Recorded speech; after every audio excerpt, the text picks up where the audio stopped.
You don't need Netflix, you don't need cable. Hop on YouTube, welcome to the hood table, where we chop up local and global events vocally. You don't really wanna miss out on these conversations. Just joke a little, laugh a little, get that wine in your system, fill your glass a little. Expose current events, talk trash a little. You never know, these opinions might clash a little. They addicted to the content, got them binge watching. You don't like it, then you want invited. Bet your friends watching in the house and your job parking lot before you clocking. They don't wanna miss a second of this HT content. Everybody think they got something to say, so it's an open invitation, bring it to the table. But if you come whack, just know we ain't buying in. We gon' probably turn your back and tell you sorry, try again. Yeah, welcome to the hood table. You don't need Netflix, you don't need cable.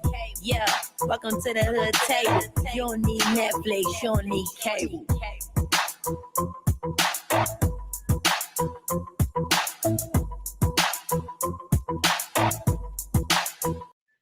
Hey, what's up to all my hoodies? Come on in, get comfortable. Welcome back to the hood table one more again. Please make sure you guys like and share the video and subscribe to the hood table if you're not already subscribed. Now, today, everybody, we are going to be reviewing Power season. Well, this is Power Book 3, the spinoff Book 3 review of Raising Kanan, Season 1, Episode 5, and it was titled Choose Your Battles. And as usual, after you like and share the video, make sure that you comment on anything that you want to about anything I speak of or anything that you've seen in the series thus far. Give me all your opinions, how you liking the show, are you feeling the show, are you not feeling the show, let your girl know. But anyway, let's jump right into this review. Again, it's Season 1, Episode 5, Choose Your Battles. Power spinoff Book 3, Raising Kanan. Now, my first question to everybody is Officer Howard really Kanan's father? Is that Rock's baby daddy, y'all? Is that her baby daddy? Y'all let me know. Let me know. Because Kanan, when he was arrested by Officer Howard, Kanan told him that his birthday was August 15, 1975. Now, I don't know if that's true or not, because he did take a long time before he gave him his date of birth. Or that could be some training that he got from his mother just in case he got arrested. I don't know. But if that is his real date of birth, then Rondell Stark, who Rock claims to be Kanan's father, could not possibly be his father, right? That would be correct, right? Because according to police arrest records, Rondell, a.k.a. DEFCON, was locked up in October 74. And without any conjugal visits since he got there. So that means that if Kanan was born in 75 and Rondell been in jail since October 74, because I think he said he was arrested in there, but he was arrested in September 74, but then actually incarcerated in October 74. So that would leave a gap. When you look at the conceived time, the late delivery time, there's a gap. Rock got pregnant months after Rondell would have been in jail, right? Yeah, that would be a few months after, she got pregnant that, Kanan was born. But it's like this. Why didn't she tell him? That's the bigger question. If he is the baby daddy, why didn't she tell him? And Officer Howard told Kanan, it's he said him and his mom go way back. But I'm wondering just how far back is the question. And sometimes in shows like this, when there's an officer who's always out to get the drug dealer or the gangster or something, usually that officer played in the streets for a little bit back in the day and was running the streets with everybody else, all the other knuckleheads, and then they want to become an officer of the law trying to clean up the neighborhood. So I wonder how far back they go. And if it comes out that Kanan is in fact Officer Howard's son, do you think he'll ask Rock to allow Kanan to be tested for a bone marrow match? Or will he get Kanan tested without Rock having any knowledge? I know y'all did not miss how Officer Howard was staring at that Kleenex. When Kanan got in that fight, when he got at Officer Howard's desk, he handed him a Kleenex so he can get the blood off of his nose. And that Kleenex was still sitting on Officer Howard's desk when Kanan left. So I'm betting that he's going to get him tested without his permission. But anywho, did y'all see how Officer Howard and Rock was mugging each other? Rock was like, mind your business, mind your business. When in fact, Kanan just very well might be Officer Howard's business. Okay. Now, let's talk about Symphony. Okay, when we dealing with Symphony, Rock and Kanan, um, at first I was like, something's up with Symphony. Something got to be up with this man. But then now I don't know. I don't know. As far as this new man in Rock's life, I just don't know.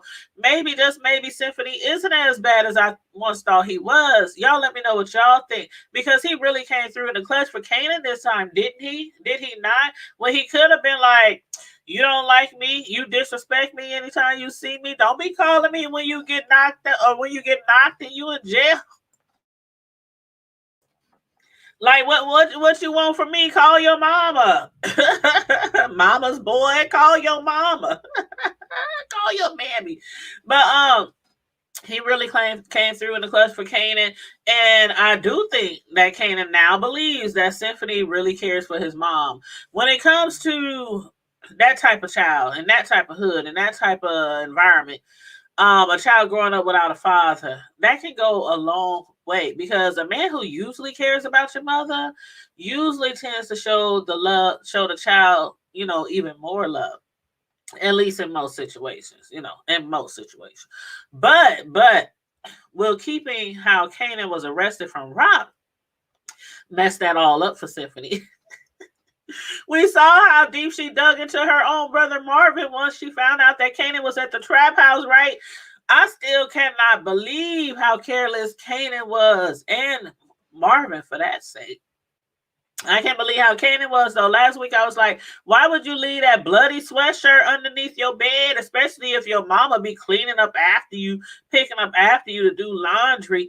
You should have known that she was going to eventually find it if you kept it under the bed. But both Marvin and Kanan should have known that Rock would eventually piece the puzzle together anyway, or connect, those two with the bloody mess at the trap house. They should have known better. They should have known better. As far as house, speaking of the trap house, as far as Scrap, we don't know a lot about Scrap, who used to work at the trap house.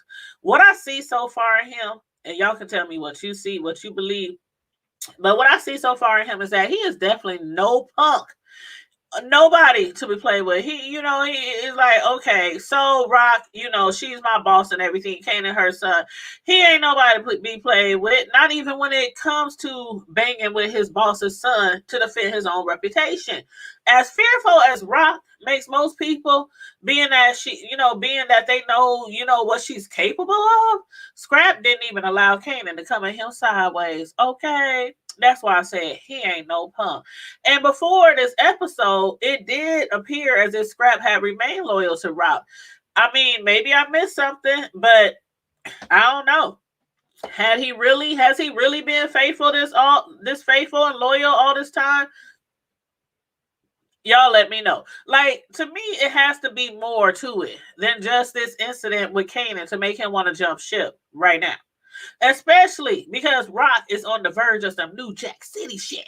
She's on that Nina Brown shit right now. She's taking over the projects. She's renting out apartment buildings, putting tenants out apartment buildings. She's on some Nino Brown shit right now. And he wants to jump ship and join Nick's crew, her nemesis, right now. Let me know what y'all think about that. Let me know. And then when Nick questioned him about flipping teams, Scrap claims it's just the earning for him. It's all about the earning for him. And with all that money that Rock has been throwing around, is he trying to say that she hasn't been paying him right? Like, she's paying good money for the bodega. She's paying good money to take over those two tenants whose crib she illegally took over. She gave them some good money so that they could relocate. And although it was illegal, it is illegal to do something like that. I somehow feel that those tenants in the end won't be too upset after she gave them their moving package, because she has to make it beneficial. They just can't kill everybody.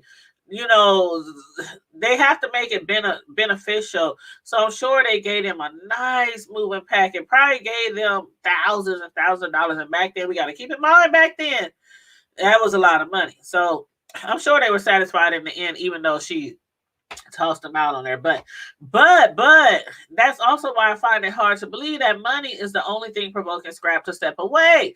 Now, look at it this way. Look at it this way. Even though Crap felt Crap, why I say Crap?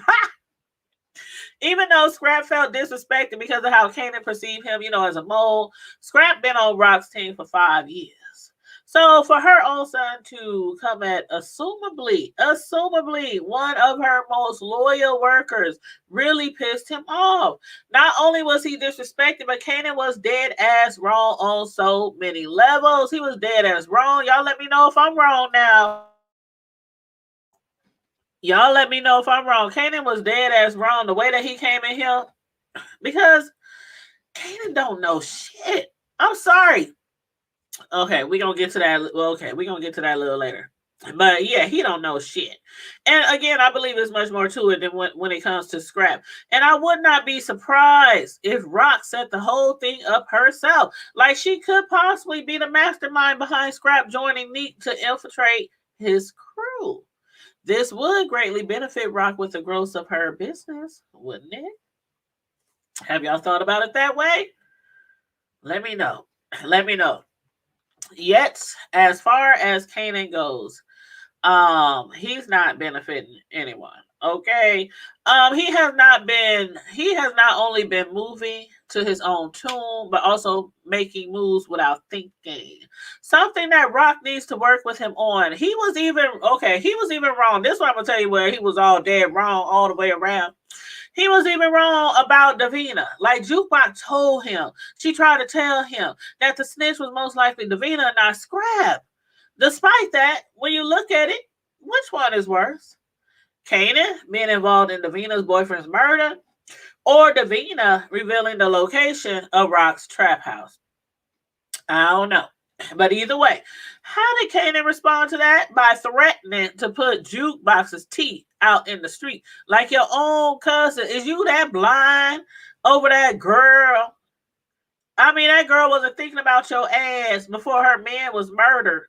But you've been sniffing behind her ever since before he was murdered. And once he got knocked, then you really all up in her.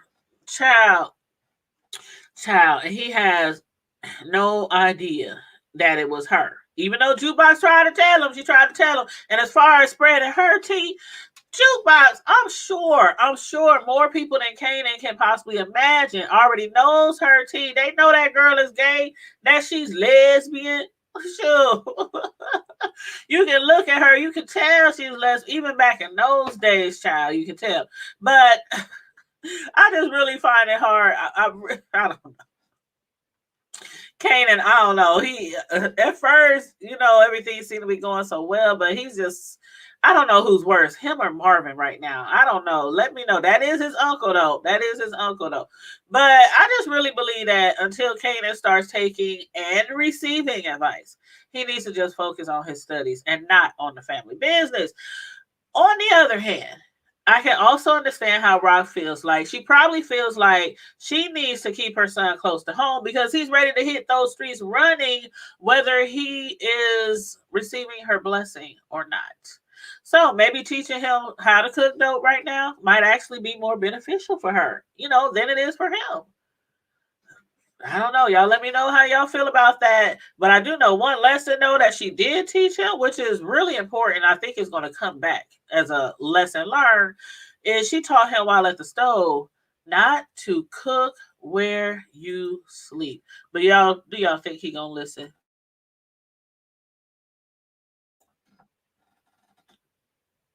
Has he been listening so far to anything she's been saying?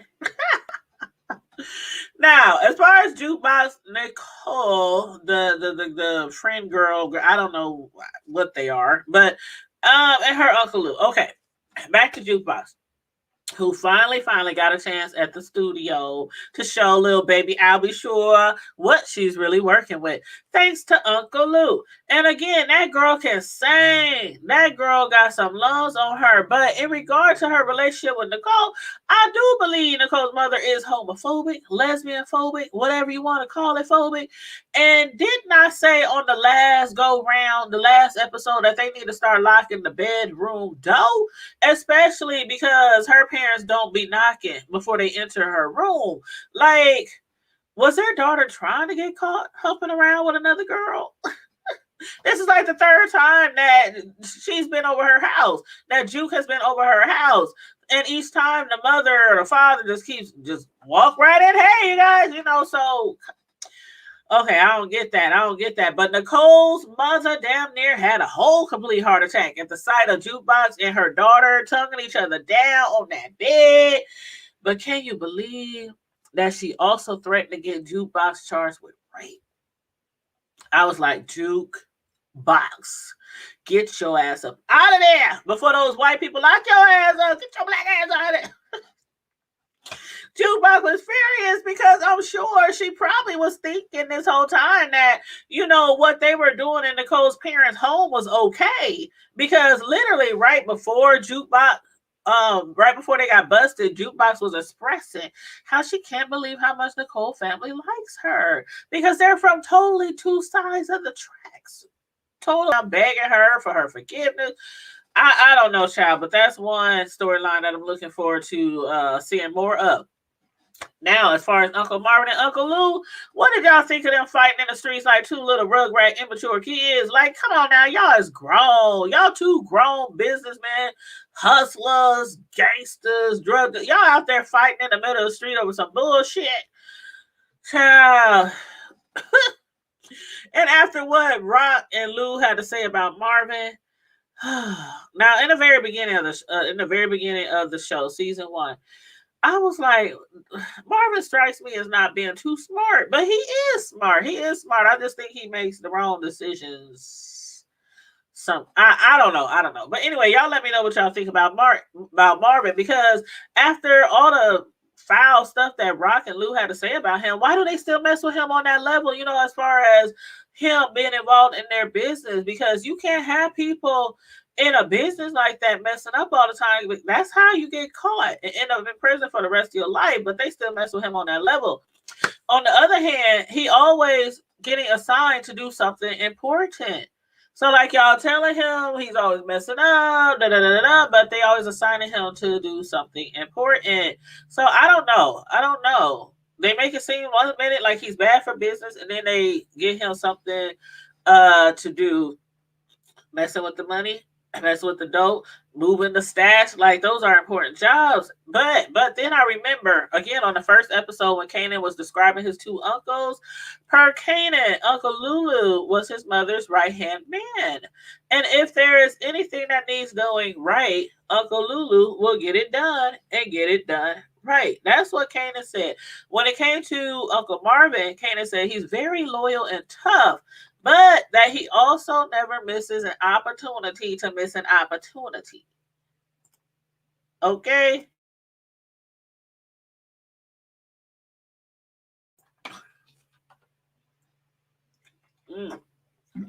Throat getting dry. He never misses an opportunity to miss an opportunity. So, again, like, why? I don't know. I don't understand it. Like, the man, is he good for business or is he not good for business? I don't know. Y'all let me know what y'all think about old Uncle Marv. And I don't know if the producers are trying to make us believe that Marvin is not so smart or what.